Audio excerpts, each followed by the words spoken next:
తోనే అంతవరకే. ఇకపైన ఇంకో ఆడపిల్ల వస్తే మీరే కానివ్వదు కదా. ఫస్ట్ ఆఫ్ ఆల్ పెళ్లి అనే మాటే ఉండదు.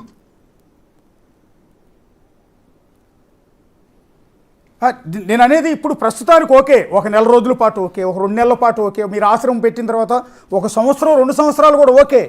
కానీ 2 సంవత్సరాల తర్వాత అమ్మాయి వయసు ఏం అయిపోలా, అంత 23 ఏళ్ళు, పట్టుమంచిన 23 ఏళ్ళు. అవును, ఇంకో 2-3 ఏళ్ల తర్వాత ఆ పిల్లకి నేను ఆడపిల్లనన్న సంగతి నాకు కూడా 27 ఇయర్స్.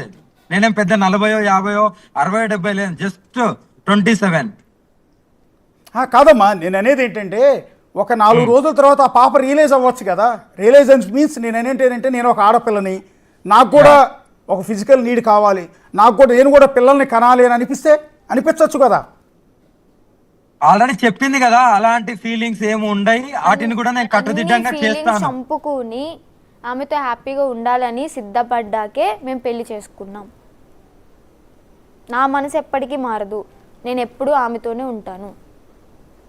మరి దీన్ని మీరు లీగలైజ్ చేసే ప్రయత్నం ఏమైనా చేస్తారమ్మా? నేను అనేది ఏంటంటే ఇప్పుడు మీరు ప్రకృతి విరుద్ధంగా మీరిద్దరు పెళ్లి చేసుకున్నాం అంటున్నారు. సరే ఓకే, అమ్మాయి మేజర్ కాబట్టి అమ్మాయి ఇష్టం. మా వర్షన్లో మేము హ్యాపీగా ఉన్నాం, హ్యాపీ అంతా కరెక్టే ఉంది. నేను నేను చెప్తున్నా కదా, నువ్వు ఇంటర్వ్యూ అయిపోయిన తర్వాత వచ్చేసాయి, నువ్వు నాకు కాల్ చేయి, నువ్వు ఎక్కడ ఉండాలి ఏందని నేను చెప్తాను. అంటే మీ మీద పోలీసు కిడ్నాప్ కేసు పెట్టే అవకాశం ఉంటుంది కదమ్మా, ఇంకొకరు ఆడబిడ్డను మీరు ఎత్తుకుపోయారని. ఎందుకంటే లీగల్ కాదు కదా, ఇది లీగల్ కాదు కదా.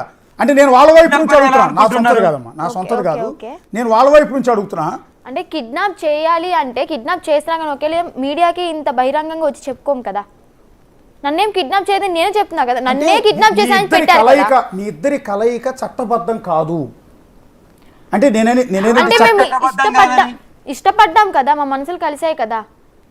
ఇంకా వేరే అబ్బాయిని చేసుకోను, వేరే అతన్ని చూడను, నాకు ఈమె కావాలి అంటే ఏం చేస్తారు? ఈమె లేకపోతే నేను చచ్చిపోతాను అంటే ఒక ప్రాణం తీసేస్తారా చట్టం?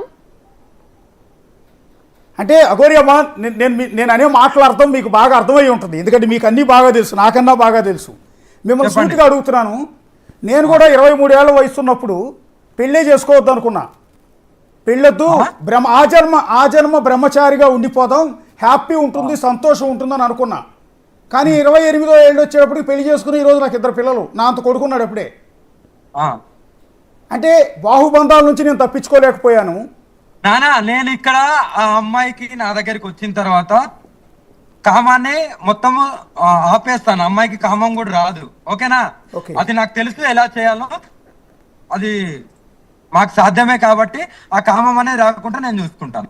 ఓకేనా? అదే మీకు అందరికి ఇబ్బంది అయితే దాన్ని నేను ఆపడానికి కూడా సిద్ధంగా ఉన్నాను. అలానే ఎంతో మంది ఉన్నారు కదా. కానీ మీకు కొన్ని ఫిజికల్ నీడ్స్ ఉన్నట్టు ఉన్నాయి కదా. నాకేం ఉండదు. అంటే ఒక వీడియో చూశాను, అమ్మ మీరు నొచ్చుకోనంటే మిమ్మల్ని సూటిగా చాలా మందికి వస్తున్న డౌట్ మిమ్మల్ని అడుగుతున్నాను. ఇక్కడ ఒక వీడియో చూశాను, ఎందుకు నాకు ఇబ్బంది అనిపించింది, చాలా ఇబ్బంది అనిపించింది. అందులో ఆ సోఫాలో ఎవరో కుర్రాడు విష్ణు అనుకుంటా పడుకునుంటే మీరు అతని మీద అది కామెడీగా రీల్ తీసింది, మా చిన్న రీల్ తీసింది యాంకర్ ఉన్నప్పుడు. ఓకే, అది వాళ్ళ ఛానల్లో పోస్ట్ చేయడానికి తీసింది. అక్కడ ఏం జరిగిందంటే నేను ఆయన తలకాయని పట్టుకున్నా, ఆయన ఇలా తిరిగిన తర్వాత ఆ వీడియోలు వచ్చింది, దాన్నే కట్ చేసుకొని పెట్టారు. వెనక వీడియో ఎందుకు పెట్టలేదు? ఆ కామెడీ చేసిన వీడియో ఎందుకు పెట్టలేదు? ఓన్లీ మీద పడే వీడియోని ఎందుకు పెట్టిండు? ప్లస్ మా మమ్మీ మా డాడీ బెడ్ పైనే ఉన్నారు. ఓకే, పక్కనే ఉన్నారు. మీరే మమ్మీ కనిపిస్తున్నారు కదా. ఇప్పుడు ఆ వీడియో తీసింది నేనే, రీల్ లాగా తీసారా? ఓకే, అంటే బేసిక్ గా అంటే ముందుది వెనక్కి తీయట్లేదు, మధ్యలో బిట్టే వేస్తున్నారు. ఎందుకు అలా?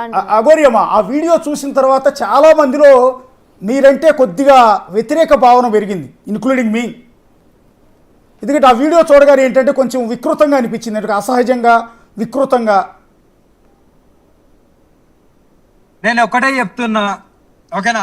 ప్రజలు ఏమనుకున్నా పర్లేదు, సొసైటీ ఏమనుకున్నా పర్లేదు, ద లైఫ్ లీడ్ చేసేది మేమిద్దరం. మేము ఎలా ఉంటాము అనేది మాకు తెలుసు. ఓకేనా? ఒకవేళ ఇదే వర్షిని వచ్చి లేదు ఇలా అని చెప్తే అప్పుడు మీరు ఖండించండి, ఆ అవకాశం మీకు ఇస్తాను. కానీ అంత దూరం కూడా రాదు. ఓకేనా? 5 years అయినా 10 years అయినా కానీ నా మీతో ఉంటాను, నా డెసిషన్ ఎలానూ మారదు.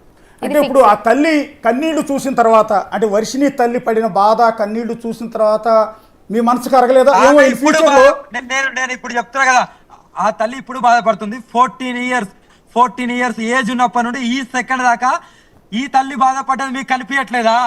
నేను అడుగుతున్నా. అదే నేను కూడా అడుగుతుంది. ఇప్పుడు మా నాన్న ఏడుస్తున్న, మా అమ్మ ఏడుస్తున్నా మీకు అర్థమవుతుంది. మైనర్ నుంచి మేజర్ కూడా కాదు, నేను మైనర్ నుంచి మేజర్ అయ్యేంత వరకు నేను భరించిన బాధ మీకెందుకు అర్థం కావట్లేదు? విష్ణు వల్ల ఎన్ని దెబ్బలు తిన్నాను, అసలు ఆయన వల్ల ఎంత సఫర్ అయ్యాను అని మీరెందుకు అర్థం చేసుకోవట్లేదు? మా అమ్మ నాన్నే చూస్తున్నారు. ఆడపిల్లలుగానే ఓకే కని పెంచిన పేరెంట్స్ కాబట్టి వాళ్ళని మెయిన్గా చూస్తున్నారు. మరి నా బాధ కూడా అర్థం చేసుకోవాలి కదా. చిన్నప్పటి నుంచి నేను కష్టపడుతూనే వచ్చాను, కష్టపడుతూ సంపాదించాను. నేను కష్టపడిన సొమ్ము మా నాన్న వాళ్ళు తిన్నారు. వాళ్ళకి నేను పెట్టాలి, నేను పెట్టను అని చెప్పి అనట్లేదు. నేను సంపాదిస్తే కానీ తినని పరిస్థితుల్లో ఉన్నారు వాళ్ళప్పుడు. నేను ఒక అన్నయ్య కూడా పనిచేసేవాడు కాదు.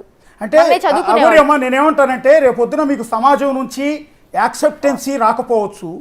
మీ అసహజ కలయిక ఏదైతే ఉందో దీన్ని సమాజం ఓకే చేయకపోవచ్చు.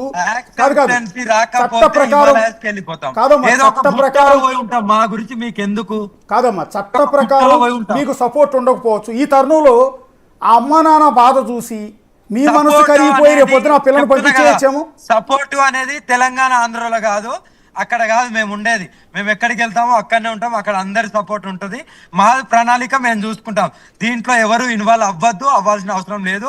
ఎవరైనా ఇన్వాల్వ్ అయినా నేను ఊరుకునేది లేదు. అంటే రేపొద్దున తల్లి కన్న తల్లి తండ్రి బాధ చూసిన తర్వాత మీ మనసు కరగొచ్చేమో, వాళ్ళ బిడ్డను మీరు పంపించేసే ప్రయత్నం చేయొచ్చు కదా. నేను వాళ్ళని కూడా చూసుకోవడానికి సిద్ధంగా ఉన్నాను. వాళ్ళకి ఏం కావాలన్నా వాళ్ళకి ఇవ్వడానికి నేను సిద్ధంగా ఉన్నాను. రేపొద్దున మీ ఆశ్రమంలోకి ఆ తల్లిదండ్రి సిద్ధంగా ఉన్నాను. మీ ఆశ్రమంలోకి ఆ తల్లిదండ్రి వస్తే చూసుకుంటారు మీరు కూడా? అప్పటిదాకా మా మమ్మీని మా డాడీని ఇప్పుడే వచ్చేయమంటున్నాను. నేను ఇప్పుడే వచ్చేయమంటున్నాను. మిమ్మల్ని చూసుకుంటాను, బంగారం లాగా వచ్చేయమని చెప్తున్నాను. అంటే ఫైనాన్షియల్ వాళ్ళు రానంటున్నారు. డబ్బులు కావాలి కదమ్మా, మీకు ఎక్కడ బతకాలన్నా డబ్బులు ఏదో ఒక జాబ్ లో జాయిన్ అవుతాను. ఏదో ఉంటారు ప్రజెంట్ వెళ్ళి మా ఇంటికాడ ఉంటారు. నేను పుట్టిన ఊర్లో ఉంటాను. నేను అంతా రెడీ చేసిన తర్వాత వీళ్ళందరూ అక్కడికి నా దగ్గరికే వస్తారు. సరే అమ్మా నాన్న చూస్తే ఓకే అండి, మంచి వాళ్ళు అమాయకుల్లా ఉన్నారు. విష్ణు అనే వ్యక్తి నుంచి ఇప్పటికీ కూడా థ్రెట్ ఉందని చెప్తోంది వర్షిని. విష్ణు నుంచి మీరు ఎట్లా కాపాడతారు? విష్ణు నుంచి మీరు ఎలా కాపాడతారు? ఇప్పటి నుండి నా ప్రణాళిక చాలా పెద్దగా ఉంటది. నేను ఊరికే ఎవరిని వదిలిపెట్టను. నేనేంటి, నా స్ట్రెంత్ ఏంటి అనేది లోకానికి మొత్తానికి తెలుసు. ఓకేనా? అంత దూరం రానియను, రాదు కూడా. అంటే విష్ణుకి ఏం చెప్తారని? విష్ణు కూడా టీవీ చూస్తూ ఉంటుంటాడు, నాకు శాపనార్థాలు పెట్టుంటాడు ఆటోమేటిక్గా. నాకు కూడా పెట్టేవారు కదా, నన్ను శపించుంటాడు, భూస్థాపితం అయిపోవాలి, బూడిదైపోవాలని శపించుంటాడు. లేకపోతే నా మీద కూడా అతనికి అంత సీన్ లేదు. ఈ అమ్మాయిని ఇప్పటి నుండి టచ్ చేసే సీన్ అంత అవసరం లేదు. ఈ అమ్మాయి నా భార్య, ఓకేనా? ఎవ్వరు కూడా లోకంలో ఎవ్వరు టచ్ చేయలేరు.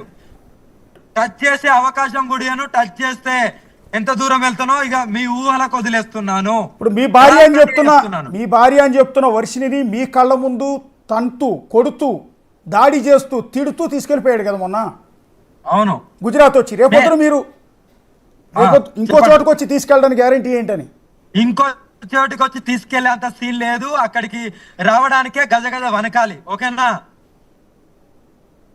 ఇంత బహిరంగంగా మేము ఇద్దరం ఇష్టపడ్డాము, తన వల్ల థ్రెట్ ఉంది అంటే అయినా కానీ మమ్మల్ని విడగొడటానికి నన్ను కొట్టడానికి వస్తాడా?